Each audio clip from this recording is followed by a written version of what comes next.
大难临头了！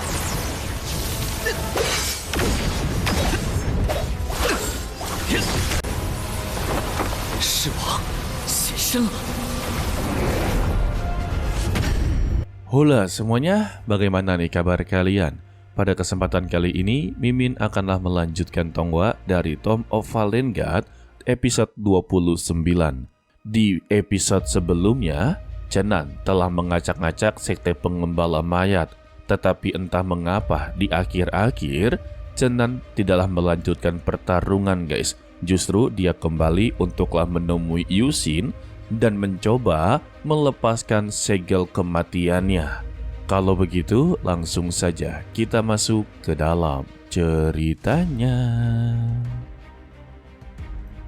Siapa sangka energi kematian milik dari Yuxin berhasil untuklah diserap sampai habis. Yuxin sendiri sangatlah khawatir apakah dia akan baik-baik saja. Chenan meminta tidak perlu khawatir, karena secara alami darahnya ini bisalah menahan semua hal jahat. Setelahnya, Yuxin dipersilakan untuklah pergi dan bersembunyi terlebih dahulu. Janganlah sampai sekte pengembala mayat benar-benar menemukannya. Dan Yuxin pergi dari sana. Akan tetapi, secara tiba-tiba, Chenan langsunglah pusing-pusing. Ternyata energi kematian milik dari Yuxin terlalu kuat guys, yang membuat keseimbangan hidup dan mati di dalam tubuhnya mulailah bereaksi dan akanlah segera hancur. Tetapi entah mengapa dia bisalah menyerap energi langit dan bumi. Hal ini membuat Chenan sangatlah kebingungan. Meskipun dia memiliki pil yin dan yang sebagai keseimbangan hidup dan matinya, namun seharusnya dia tidaklah bisa menyerap energi langit dan bumi. Dan dia teringat dengan perkataan si dewa tanpa nama. Sejak Chenan dilahirkan kembali, dia telah menyatu dengan dunia ini. Jadi ya, untuk energi langit dan bumi, energi kematian atau energi apapun adalah miliknya. Jadi bisa dikatakan semua yang berada di sini akanlah menyelamatkan dia dan tidak membiarkan Chenan untuklah mati.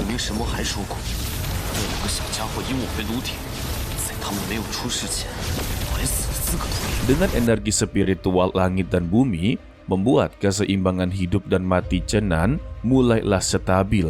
Tanpa babi bu, Chenan mencoba untuklah memurnikannya atau menyempurnakan energi kematian.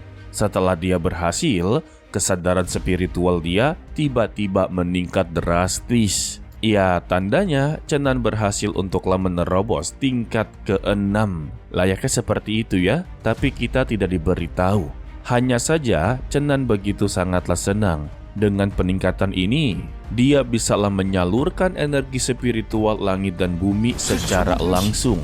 Bahkan energi yang tidak ada habisnya bisalah dia serap tanpa batas. Maka dengan begini, Chenan sangatlah yakin jika 6 jalan jahat datang untuklah melawannya, dia bisa menghadapi secara bersamaan dan bertarung dengan tangan penghancur surga.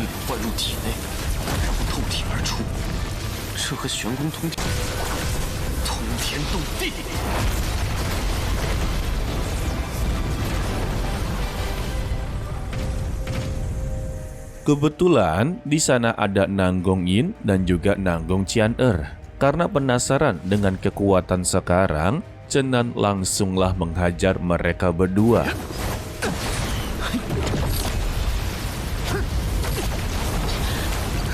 Chenan, 你疯了！攻击我们做什么？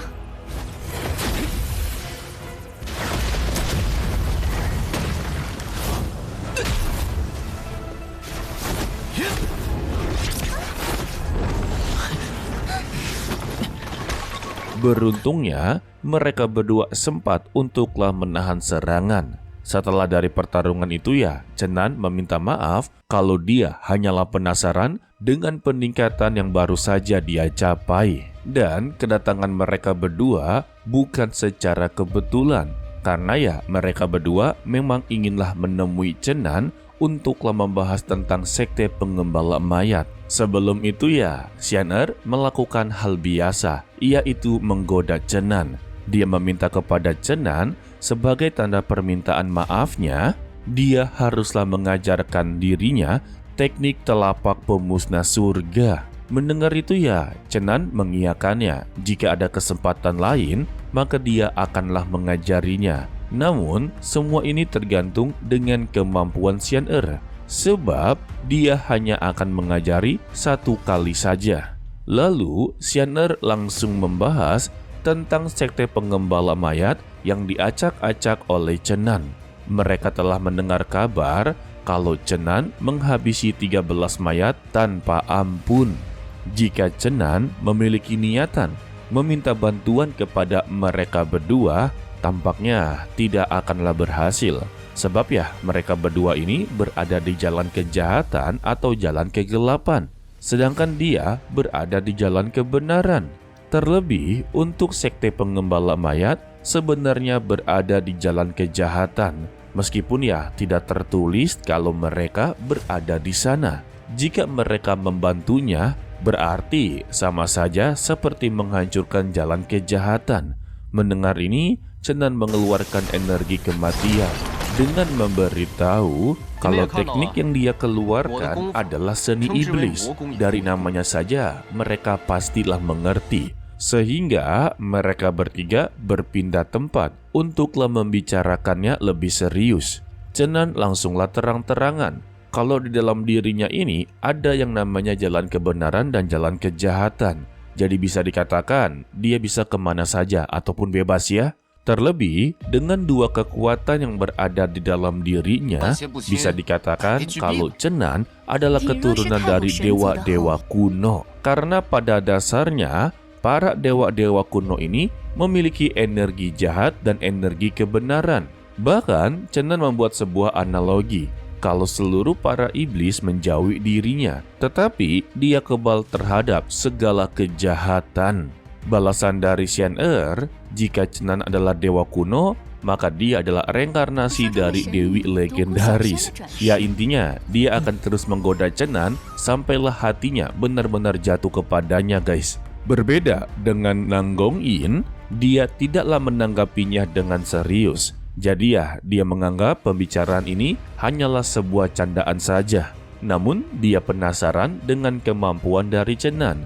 Jadi, dia mengeluarkan tangan kanan dari mayat jatuh untuklah membuktikan apakah dia adalah benar-benar dewa kuno. Waduh, sebab mereka berdua tidaklah bisa menyentuh tangan dari mayat jatuh. Lalu Chenan membuktikan dengan memberikan setetes darah kepada Nanggong Yin. Dengan setetes darahnya membuat Nanggong Yin bisa untuklah menyentuh tangan kanan dari mayat jatuh. Bahkan ya satu sentuhan membuat tangan kanan ini langsunglah mengalami retakan guys. Dari sinilah mereka menganggap awalnya ini adalah candaan, tetapi malah menjadi pembicaraan serius.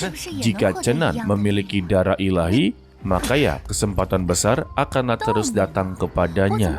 Dan ini juga akanlah menjadi kesempatan bagus untuklah membangun reputasi dia dengan cara menghancurkan sekte penggembala mayat.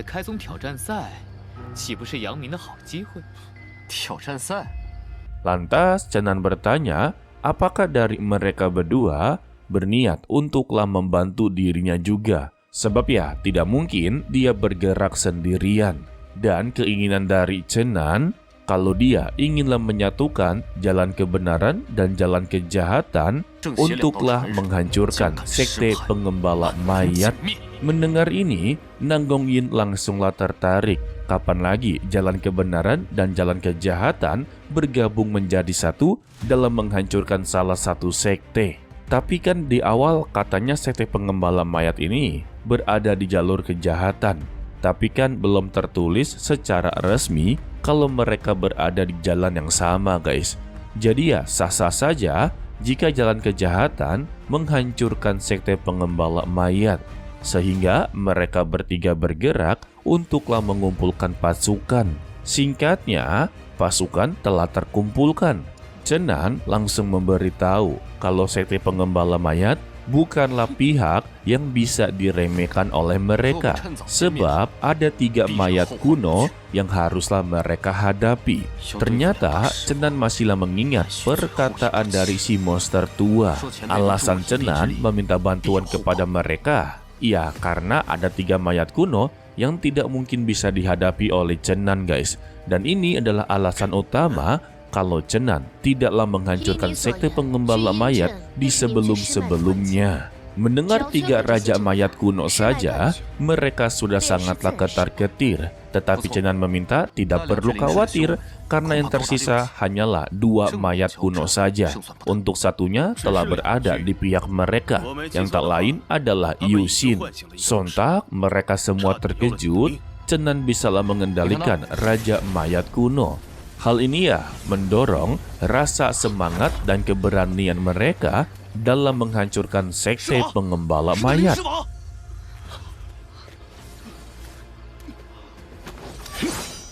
诸位莫怕，他也是我们的一员。 Lalu Yuxin memberitahu cara termudah untuklah mengalahkan 2 raja mayat kuno, yaitu menghancurkan arai.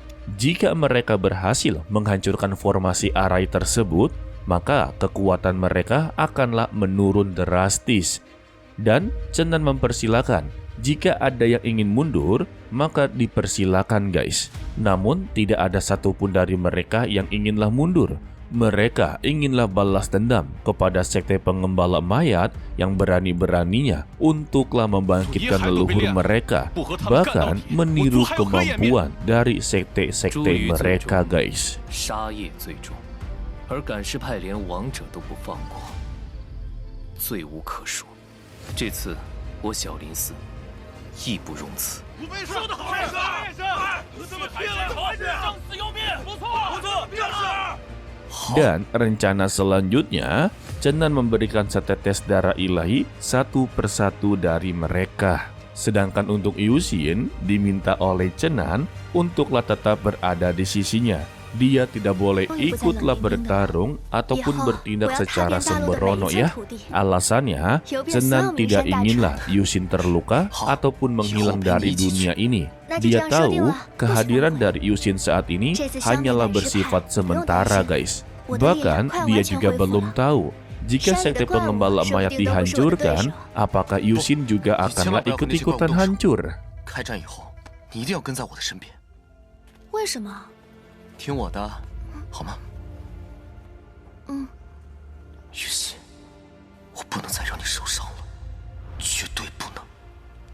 Lalu pada malam harinya, mereka langsunglah bergerak, menghabisi satu persatu penjaga sekte pengembala mayat tanpa diketahui sama sekali. Setelah menghabisi para penjaga, mereka juga telah berada di posisi masing-masing untuklah menghancurkan formasi arai. Tetapi Cenan langsunglah menahan, meminta untuk berikan waktu sebentar karena masih ada 2 orang yang akanlah membantu mereka. Dan yang datang adalah 2 monster tua. Setelah mereka datang, Cenan langsunglah menghancurkan formasi dari sekte pengembala mayat.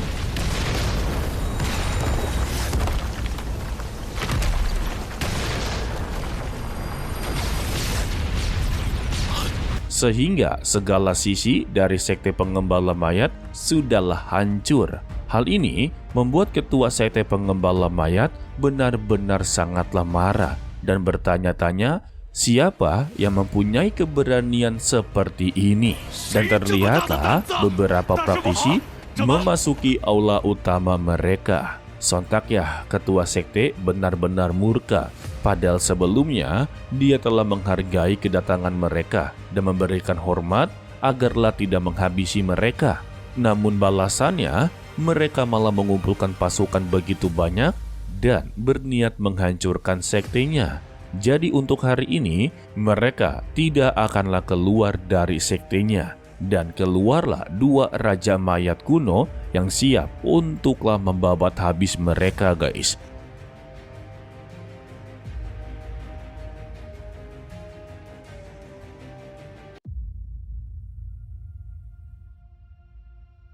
Dan kita bersambung untuklah di video kali ini. Untuk The Great Rule ataupun Muchen setelah ini ya guys, Mimin agaklah sibuk untuk beberapa hari ke depan. Ya kira-kira selesai untuk di hari Rabu ya. Karena Mimin sedanglah persiapan untuklah acara Imlek. Kebetulan Mimin ini tinggal bersama nenek. Sebagai cucu pasti akanlah membantu untuk mempersiapkan hari Imlek. Ya pasti kalian mengertilah, soalnya untuk hari Imlek ataupun hari Lebaran itu 11-12 memiliki kemiripan. Ya sebetulnya bukan kemiripan, tapi sama-sama silaturahmi, memberikan angpau, dan saudara-saudara jauh berkumpul di rumah nenek. Nah, berkumpulnya itu kan pasti perlu yang namanya sambutan. Jadi ya, sebagai cucu kesayangan, haruslah siap untuk membantu guys. Oke lah, sepertinya cukup sampai di sini saja dulu untuklah video kali ini. Mimin ucapkan terima kasih kepada kalian yang telah menonton sampai akhir. Pesan dari Mimin, tetaplah menjadi orang yang baik, walaupun itu sangatlah sulit. To be continue, sampai jumpa di video berikutnya. Bye-bye.